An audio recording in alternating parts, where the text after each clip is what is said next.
पढ़ने वाले हम इलेक्ट्रोकेमिस्ट्री।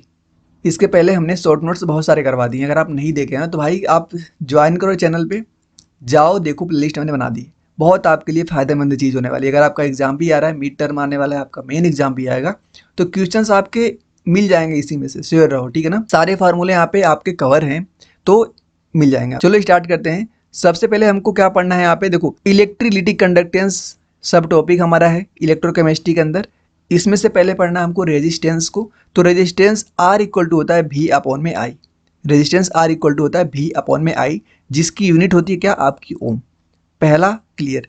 दूसरा पढ़ना है आपको कंडक्टेंस। कंडक्टेंस को हम कैपिटल G से डिनोट करते हैं, जो कि रेजिस्टेंस का उल्टा होता है। तो कैपिटल G इक्वल टू हो जाएगा 1/R। तो जो इसकी अगर यूनिट हो रही थी ओम, तो इसकी क्या हो जाएगी आपकी ओम इनवर्स। अगर इसका सिंबल देखो ना, तो ओम का सिंबल इस प्रकार का होता है। ओम का सिंबल आपका इस प्रकार का होता है। तो अगर इसके ऊपर अगर आप इनवर्स का साइन लगा दोगे तो किसका हो जाएगा यूनिट, आपकी कंडक्टेंस को। तो ध्यान देना आपको, सुनते रहो मेरी बात को, कि रेजिस्टेंस जो आपका हुआ उसका उल्टा क्या होता है, आपका कंडक्टेंस। थर्ड पॉइंट पढ़ेंगे हम रेजिस्टिविटी। रेजिस्टिविटी को एक और नाम से जाना जाता है, इसको बोलते हैं हम स्पेसिफिक रेजिस्टेंस। स्पेसिफिक रेजिस्टेंस बोलते हैं। फॉर्मूला इसका क्या होता है, rho equal to R capital A/L। Rho यहाँ पे क्या है, यही तो है आपकी रेजिस्टिविटी। आर क्या है आपका रेजिस्टेंस, ए क्या है आपकी एरिया, ठीक, एल लेंथ। यूनिट की अगर हम बात करें तो होता है इसका यूनिट क्या होता है, ओम इंटू सेंटीमीटर या ओम इंटू मीटर, दोनों हो सकता है। चाहो तो आप आराम से निकाल सकते हो। इसकी यूनिट क्या होगी रेजिस्टेंस की, आर। एरिया की यूनिट होगी मीटर स्क्वायर। नीचे एक और मीटर है तो मीटर स्क्वायर कट जाएगा, 1 मीटर बचेगा। तो आराम से इसकी यूनिट आप फाइंड कर सकते हो। नेक्स्ट 4 पॉइंट आपको कंडक्टिविटी ध्यान देना। जो कंडक्टिविटी होती है ना, इसको हम इस प्रकार के साइन से डिनोट करते हैं, थोड़ा सा के बना के टेढ़ा करते हैं। इसका नाम कप्पा होता है, ठीक है ना। क्या नाम होता है, कप्पा इसका नाम होता है। जो कि G इंटू जी स्टार, या जो G स्टार है ना, इसका नाम क्या होता है, इसको बोलते हैं हम सेल कांस्टेंट। कभी आपसे पूछ सकता है सेल कांस्टेंट। तो जो कप्पा होता है यह होता है G इंटू जी स्टार। जी स्टार आपका यहाँ पे सेल कांस्टेंट है। G आपको जानते हैं क्या है, G आपका क्या है यहाँ पे कंडक्टेंस है, कप्पा कंडक्टिविटी। बस आप समझते रहो कौन क्या क्या है। उसके बाद मेरी आवाज़ अगर आप सुनेगो, क्वेश्चन देखोगे तो बन जाएगा आराम से, ठीक है ना। अब देखो जो हमारा G स्टार मतलब कि सेल कांस्टेंट होता है ना, यह होता है L/A। बहुत इंपॉर्टेंट रिलेशन है। चाहोगे तो निकाल सकते हो इसको, लेकिन हमें उतना नहीं निकालना है, हमें याद करना है, हमें क्वेश्चन सोल्व करनी है, एमसीक्यू फास्ट बनाने हैं। तुम्हारे में आएगा ना बोर्ड में 16 क्वेश्चन आएंगे एमसीक्यू, तो वह तुम्हारे मतलब होना चाहिए कि भैया उसको मैं 1 मिनट के अंदर कर लूंगा। तब जो आपके थ्योरी वाली पार्ट होगी सोच सोच के बहुत बेहतर ढंग से लिख सकते हो, अच्छा परसेंटेज ऐसे आते हैं। और थ्योरी वाली जो हमारा एमसीक्यू सेशन होता है उसको बेहतर करने के लिए शॉर्ट नोट्स ही काम आएंगे, ठीक। 6 पॉइंट जो हमको देखना है, मोलर कंडक्टिविटी, या तो इसको हम मोलर कंडक्टेंस भी बोलते हैं। मोलर कंडक्टिविटी को हम कुछ इस प्रकार के साइन से डिनोट करते हैं, ठीक है ना। तो मोलर कंडक्टिविटी इक्वल टू होता क्या है, कप्पा इंटू 1000। देखो ना बहुत जबरदस्त फार्मूला यहाँ पे होगा, कप्पा इंटू 1000 अपॉन में कैपिटल M क्या है यहाँ पे, मोलैरिटी। क्या है, मोलैरिटी है। और मोलैरिटी आप जानते ही हो क्या होता है, क्या होता है मोलैरिटी होती है आपकी mole of solute, mole of solute upon में वॉल्यूम किसमें, लीटर में। ये होती है आपकी मोलैरिटी। तो यह तो आप जानते ही हो, लेकिन यह फार्मूला आप कब लगाओगे, यह फार्मूला आप कब लगाओगे। इस फार्मूले लगाने की केस डिपेंड करेगी कि जो आपको क्वेश्चन में आपको इन्फॉर्मेशन दी है उसकी यूनिट क्या है। यूनिट देखोगे आप उसकी, ठीक, उसकी यूनिट देखोगे। उसकी यूनिट अगर ऐसी कुछ सेंटीमीटर लिखी होगी ना यहाँ पे, ये देखना, ये तो ओम इनवर्स को देखो, जो यहाँ पे ओम इनवर्स ने बताया था, ओम इनवर्स किसका यूनिट था, कंडक्टेंस का। तो इसकी एक और यूनिट हो जिसको हम साइमन बोलते हैं, साइमन। तो आप इसको जान देना कि ओम को एक और, ओम इनवर्स को और साइमन नहीं बोलते हैं। तो ये तो ठीक है, लेकिन अगर यहाँ पे जो यूनिट सेंटीमीटर स्क्वायर दिखेगा ना, तो तब इस फार्मूले में आप रखोगे 1000 यहाँ पे। अगर यहीं पे मीटर स्क्वायर दिख जाए, यहीं पे अगर आपको मीटर स्क्वायर दिख जाए, तो जहाँ पे 10 की पावर 3 रख रहे हो ना, 1000 का मतलब क्या हुआ, 10 की पावर 3 रख रहे हो, इसी जगह पे आप 10 की पावर -3 रख दोगे। देखो यहाँ पे लिखा हुआ होगा आगे। हाँ, अगर यहाँ पे मीटर है तो जहाँ पे पहले 10 की पावर 3 हुआ करता था, आज के आप फार्मूले में लगाओगे 10 की पावर -3। तो थोड़ा सा इंपॉर्टेंट ध्यान देना इसको। इस फार्मूले को लगाने के लिए मतलब कि हमें काई को क्या बोलते हैं, मोलर कंडक्टिविटी ही बोलते हैं ना, मोलर कंडक्टिविटी। तो इस फार्मूले लगाने के लिए हमें कहाँ पे ध्यान देना, ध्यान देना कि भाई जब से सबसे पहले हम यूनिट देखेंगे, यूनिट क्या है। अगर यूनिट हमारी सेंटीमीटर स्क्वायर आ रही है बीच में, ये सब तुमको पता है, सेंटीमीटर स्क्वायर आ रही है, तो मैं फार्मूले में 10 की पावर 3 रख के निकालूंगा। अगर वहाँ पे हमारी मीटर स्क्वायर आ रहा है, तो फार्मूले में जहाँ पे 10 की पावर -3 था, पहले +3 था, अब वहाँ पे 10 की पावर -3 रख के सॉल्व करेंगे, तब यह हमारा क्वेश्चन सोल्व होगा। अगला पॉइंट एक होता है पढ़ना हमको इक्विवेलेंट कंडक्टिविटी। इक्विवेलेंट कंडक्टिविटी जो होती है इसको हम इस प्रकार के सिंबल से नोट करते हैं। फॉर्मूला सेम वही होता है। इक्विवेलेंट मतलब क्या होता है, यहाँ पे हम नॉर्मेलिटी का यूज करेंगे, किसका, नॉर्मेलिटी का। और जैसे सेम पीछे वाला फार्मूला रहेगा, अगर सेंटीमीटर अगर होगा तो कप्पा इंटू 1000 अपॉन में यह क्या है आपका नॉर्मेलिटी है, ठीक है ना, नॉर्मेलिटी है। और अगर यहाँ पे सेंटीमीटर की जगह पे मीटर हो जाए तो क्या करोगे, सेम यहाँ पे 10 की पावर -3 कर देना और सारे फॉर्मूले सेम होंगे। कब, जब यहाँ पे मीटर स्क्वायर हो जाएगा। अब देखो पाई एम, यह क्या है आपका पाई एम, और यहाँ पे क्या है पाई इक्वी, यह क्या है आपका, नाम बताओ जल्दी बताओ, यह नाम है आपका मोलर कंडक्टिविटी, मोलर कंडक्टिविटी। यह क्या है आपका इक्विवेलेंट, इक्विवेलेंट कंडक्टिविटी। इन दोनों में अगर रिलेशन कहीं पूछे ना तो यह देखो वैलेंसी फैक्टर जानते होगे आप, आई होप वैलेंसी फैक्टर जानते होगे।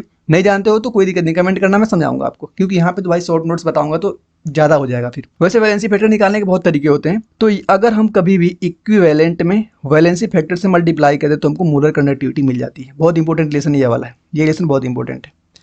यहाँ तक इस स्लाइड पे कोई दिक्कत मेरे हिसाब से नहीं होना चाहिए, अगर होगा तो आप स्वतंत्र हैं पूछने के लिए मेरे से। तो यह क्वेश्चन हमारे सामने आता है। नेक्स्ट क्या पढ़ना है हमको, मेजरमेंट ऑफ मोलर कंडक्टिविटी, किसके लिए, फॉर स्ट्रॉन्ग इलेक्ट्रोलाइट के लिए। लेकिन कहाँ पे, जब इनफाइनाइट, जितना मैं टर्म बोला ना सब टर्म ध्यान से सुनना, मैंने क्या बोला, मैंने बोला कि measurement of the molar conductivity मतलब कि पाई एम, किसके लिए, स्ट्रॉन्ग इलेक्ट्रोलाइट के लिए। लेकिन कहाँ पे, इनफाइनाइट डाइल्यूशन में। तो उसमें एक फॉर्मूला होता है, फॉर्मूला कोई काम का नहीं है, कोई क्वेश्चन इस पर नहीं है। लेकिन अगर चाहते हो कि थोड़ा सा और लोगों से अलग दिखे तो इसको ध्यान रख सकते हो, ठीक ना, ध्यान रख सकते हो। इसमें देखो कौन क्या क्या है नीचे यहाँ पे लिखा हुआ है, तो यह आपका काम है देख लेना। ज़्यादा इंपॉर्टेंट नहीं है इसलिए मैं भी इसको इंपॉर्टेंस नहीं दूंगा ज़्यादा, लेकिन तुम्हें थोड़ा सा अलग दिखना है तो कर सकते हो। टाइम भी है वैसी, कोई दिक्कत नहीं है, ऐसा नहीं कि मैं बोलूँगा छोड़ ही दो, टाइम है अभी। अब देखो इसमें हमें ग्राफ प्लॉट करना है, उसी मतलब इसी फार्मूले के ऊपर एक ग्राफ हमारा आएगा। यह तो इंपॉर्टेंट हो या ना हो, लेकिन यह ग्राफ इंपॉर्टेंट है, यह ग्राफ इंपॉर्टेंट है।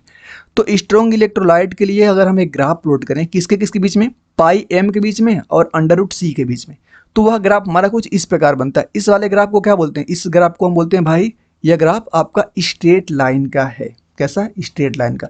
लेकिन देखो इसको हम बोलते हैं क्या, इसको हम बोलते हैं स्लोप। इसका स्लोप जो आपको दिख रहा है, स्लोप इसका आपको निगेटिव दिख रहा है। स्लोप निगेटिव देखने का मतलब कि यहाँ पे जो हमारा होता है y = mx + c, यहाँ पे m क्या है, निगेटिव।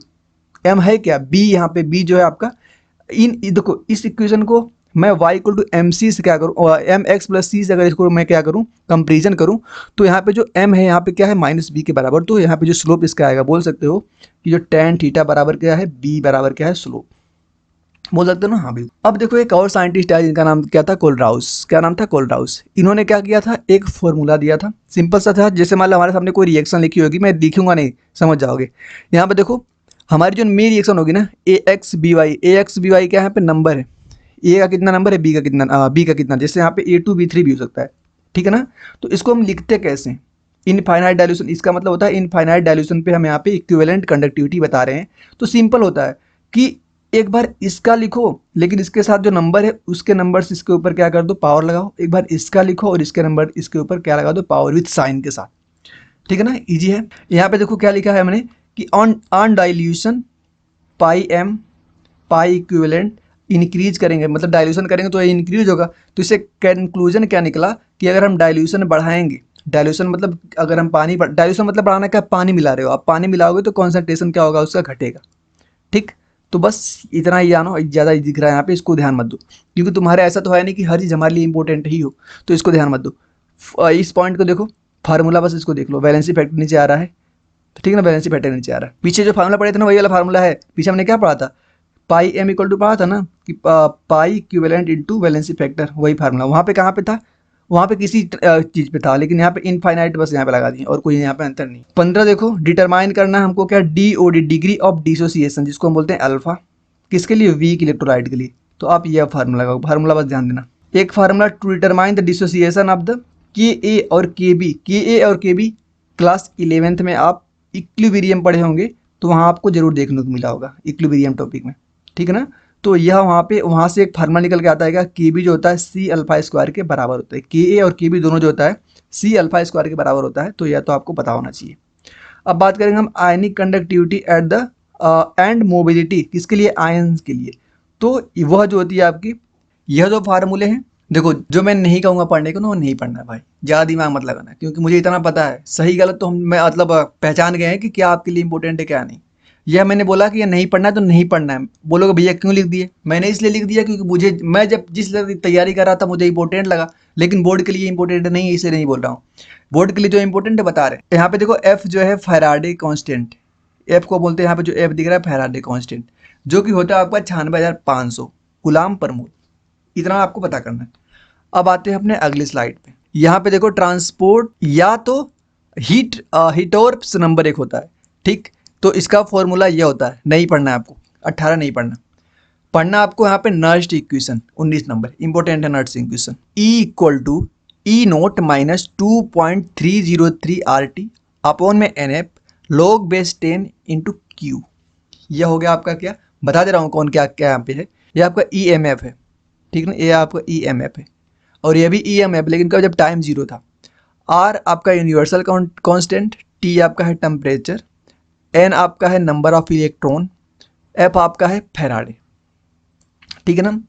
चलो अभी आगे हम देखेंगे तो समझ आ जाएगा और चीज़। देखो यहाँ पे Q यहाँ पे क्या है, यहाँ पे जो Q है, Q के यहाँ पे देखो, इसको हम बोलते हैं क्या, क्विसेंट। क्या बोलते हैं, क्विसेंट। कहाँ पे पढ़े होगे इसको, हम आयनिक इक्विलिब्रियम के अंदर पढ़ते हैं। जो क्विसेंट होता है ना, जैसे मान लो हमारे सामने कोई भी रिएक्शन लिखी हुई है A+B जो कि हमें दे रही है C, तो यहाँ पे हम इसके प्रोडक्ट के कॉन्सेंट्रेशन की, ठीक ना, अगर प्रोडक्ट के कॉन्सेंट्रेशन को डिवाइड करते हैं हम रिएक्टेंट के कॉन्सेंट्रेशन से तो हमें देता है Q। मैं बात करूँ क्वेश्चन नंबर 21 का, तो यह देखो यहाँ से फॉर्मूला, इसी को देखो यहाँ पे मैं F की वैल्यू पुट कर दूँ, ठीक है ना, F की वैल्यू पुट कर दूँ, R की वैल्यू पुट कर दूँ, T की वैल्यू पुट कर दूँ, तो हमारे पास E का यह फॉर्मूला निकल के आता है। तो आपको याद भी यही करना है, यह याद नहीं करना, आपको याद यह करना है, ठीक। अगर हमें कभी ERP मतलब कि RP यहाँ पे क्या है, रिडक्शनल पोटेंशियल, इसका रिलेशन कभी पीएच के साथ पूछे तो आपको यह फार्मूला भी याद रखना है कि E reductional potential equal to 0.0596 into pH. Question में दिया होगा हमें पीएच, ठीक।